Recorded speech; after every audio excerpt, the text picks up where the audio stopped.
Gold is still hovering near those historic highs, showing us just how strong the bullish sentiment is. But we're also seeing some consolidation. So let's break down the key levels you need to watch for your intraday strategy. First up, our central pivot point for the day is sitting at $4,820.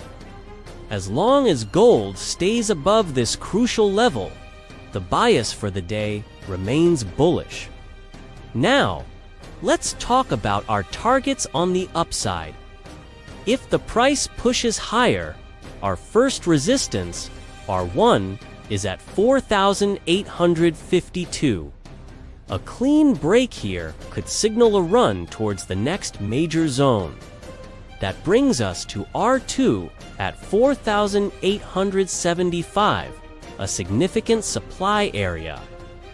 And if the bulls are really in charge, look for R3 at the big psychological number, 4,900.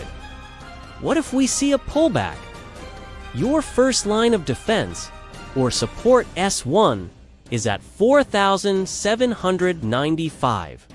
If sellers push through that, we could see a deeper correction down to S2 at 4,772, which looks like a great buy the dip zone. Below that, our major trendline support S3 is at 4,745. Be ready for volatility during the New York session and always manage your risk. Thanks for watching, Kay.